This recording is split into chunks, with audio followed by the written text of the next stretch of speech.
वचस्येकं मनस्येकं कर्मण्येकं महात्मानाम। सज्जन लोग मन में जिस कार्य को करने का संकल्प करते हैं उसी को अपने वाक्यम द्वारा प्रकट करते हैं। वाक्य रूप में जो कहते हैं उसी को कर दिखाते हैं। ऐसे ही महापुरुषों को सत्यवान कहते हैं। वचस्यन्यत मनस्यन्यत कर्मण्यन्यत दुरात्मानाम। जो दुष्ट लोग होते हैं वे जिस बात को कहते हैं उसका मन में संकल्प करते हैं और उस संकल्प के विरुद्ध काम करते हैं। उनके मन वाक्य और क्रिया में एकरूपता नहीं होती। संपन्न निरपेक्षा ही न्याय निरपेक्षनाम। सूक्ति यही स्पष्ट करती है कि न्याय और धर्म सम्मत मार्ग पर चलने के लिए संपत्ति से कोई संबंध नहीं है। यह भी नहीं समझना चाहिए कि धनवान व्यक्ति ईमानदार और नीतिवान होता है। एक देश का एक राजा था। वह सज्जन था। वह सोचकर शासन करता था कि मेरी शासन पद्धति अच्छी रहे। यह जानने के लिए अपने शासन विधान में अच्छाई और बुराई के बारे में लोग क्या सोच रहे हैं ऐसा परीक्षा करने के वेश बदल कर आया। एक दिन रात को उसने एक निर्जन प्रदेश में 3 चोरों को एकजुट होकर बातें करते हुए देखा। एक चोर उस रात को अपने चोरी करने का कार्यक्रम के बारे में बता रहा था।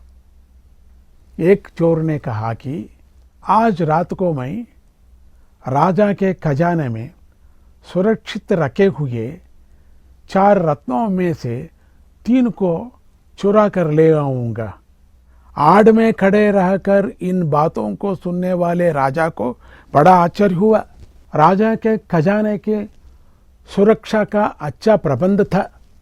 इन बातों को सुनने के बाद राजा ने और अधिक पहरेदारों को तैनात किया। लेकिन उस चोर ने अपने कथन के अनुसार 3 रत्न चुरा लिए और अपने मित्रों का बताया।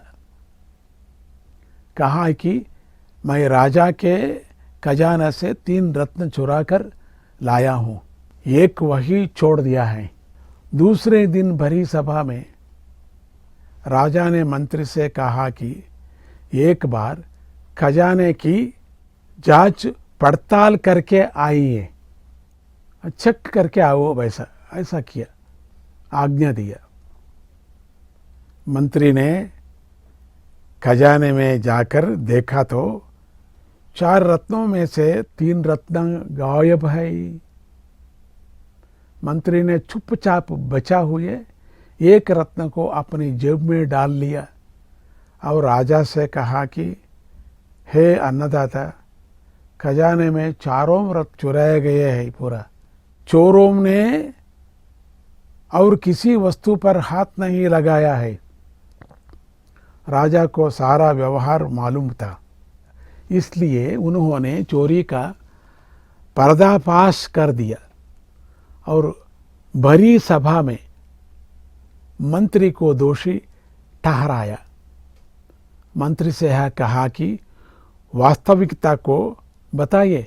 इतने में राजा ने असली चोर को भी सभा में बुलाया।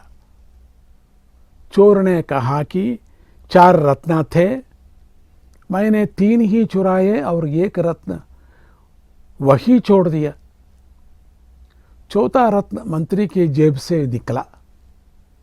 राजा चोर की ईमानदारी से बहुत प्रसन्न हुए और उसे अपने राजमहल में नौकरी दे दी। मंत्री को फटकार सुनाकर उसे जेल में डलवा दिया। त्रिकरणों में मन का स्थान प्रधान है। यदि मन निर्मल हो और आध्यात्मिक मार्ग में लगा हुआ हो तो अन्य इंद्रिय उसका वश में रहते हैं। सबसे पहले लौकिक व्यवहारों में निमग्न नहीं रहना चाहिए। यह प्रश्न करके मैं कौन हूं आत्मविचार करना चाहिए। तब महापुरुषों के आश्रय में रहते हुए, अर्चना आराधना करते हुए, जप तप करते हुए, अच्छी पुस्तकों को पढ़ते हुए, बड़ों के उपदेशों को सुनते हुए जीवन यापन करेंगे तो सबसे पहले मन शुद्ध हो जाएगा। अच्छा है ये कथा। जय गुरुदत्ता, श्री गुरुदत्ता।